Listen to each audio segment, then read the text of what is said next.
Hi all, ഇന്ന് നമ്മൾ discuss ചെയ്യാൻ പോകുന്നത് ഇൻ്റലക്ച്വൽ പ്രോപ്പർട്ടിയെ കുറിച്ചാണ്. ഇൻ്റലക്ച്വൽ പ്രോപ്പർട്ടി എന്ന് പറയുന്നത് ഹ്യൂമൺ ഇൻ്റലക്റ്റിൻ്റെ ഒരു ക്രിയേറ്റീവ് ആയിട്ടുള്ള ഒരു വർക്കാണ്. കുറച്ചുകൂടെ ഇലാബറേറ്റ് ആയിട്ട് പറയുകയാണെങ്കിൽ it is a legal right to creations of the mind such as inventions, artistic and literary works, designs and symbols, names and images used in business. IP right എന്ന് പറയുന്നത് ഒരു എക്സ്ക്ലൂസീവ് ആയിട്ടുള്ള ഒരു റൈറ്റ് ആണ്. IP right allows creators to earn recognition or financial benefit from their work. Bayer Corporation vs. Union of India 2013 ഇതിലൊരു main ആയിട്ടുള്ളൊരു point പറയുന്നുണ്ട്. It is sometimes described as knowledge of books. ഈ case ഒരു cancer ഡ്രഗിൻ്റെ പാറ്റൻറ്റബിലിറ്റി ആയിട്ട് ബന്ധപ്പെട്ടിട്ടുള്ള ഒരു ഡിസ്പ്യൂട്ടിനെ കുറിച്ച് പറയുന്നതാണ്. ഇൻ്റലക്ച്വൽ പ്രോപ്പർട്ടി റൈറ്റ് ഒരു ഇൻടാഞ്ചിബിൾ റൈറ്റ് ആണ്, അതായത് അതിനെ തൊടാനേ സാധിക്കുന്നില്ല, ഇൻടച്ചബിൾ ആണ്. ഇൻ്റലക്ച്വൽ പ്രോപ്പർട്ടിയുടെ ഹിസ്റ്ററി നോക്കുകയാണെങ്കിൽ നോർത്തേൺ ഇറ്റലിയിലെ റിനേസൻസ് ആണ് ഇൻ്റലക്ച്വൽ പ്രോപ്പർട്ടിയുടെ ഒരു സ്റ്റാർട്ടിംഗ് ആയിട്ട് വന്നത്.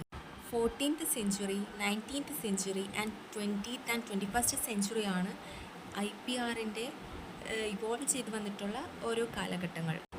14th സെഞ്ച്വറിയിലാണ് ഇൻവെൻഷനെ പ്രൊട്ടക്റ്റ് ചെയ്യാൻ വേണ്ടിയിട്ട് ആദ്യമായിട്ടൊരു സിസ്റ്റമാറ്റിക് അറ്റംപ്റ്റ് കൊണ്ടുവന്നിട്ടുള്ളത്. സെയിം സെഞ്ച്വറിയിൽ Johannes Gutenberg printing press invent ചെയ്തു. ഇതാണ് കോപ്പിറൈറ്റ് സിസ്റ്റത്തിൻ്റെ ആദ്യ ഫൗണ്ടേഷനായിട്ട് കരുതപ്പെടുന്നത്. 19ാം നൂറ്റാണ്ടിൽ ഇൻഡസ്ട്രിയൽ റെവല്യൂഷൻ, അർബനൈസേഷൻ, നാഷണലിസം ഈ 3 കാര്യങ്ങൾ വന്നതോടുകൂടെ കുറേ കൺട്രിയിൽ ഈ ഇൻ്റലക്ച്വൽ പ്രോപ്പർട്ടി കുറച്ചുകൂടെ എസ്റ്റാബ്ലിഷ്ഡ് ആയി തുടങ്ങി. 19ാം നൂറ്റാണ്ടിൽ തന്നെ international intellectual property system evolve ചെയ്തു. ഇതിൽ Paris convention protection of industrial പ്രോപ്പർട്ടിക്ക് വേണ്ടിയും Berne convention protection of literary and artistic വർക്കിന് വേണ്ടിയും കൊണ്ടുവന്നു. 21ാം നൂറ്റാണ്ടായപ്പോഴേക്കും ഇൻ്റലക്ച്വൽ പ്രോപ്പർട്ടി കുറച്ചുകൂടെ ഇവോൾവ് ചെയ്ത് തുടങ്ങി, പുതിയ പുതിയ ഫോംസിലേക്ക് കൊണ്ടുവന്നു.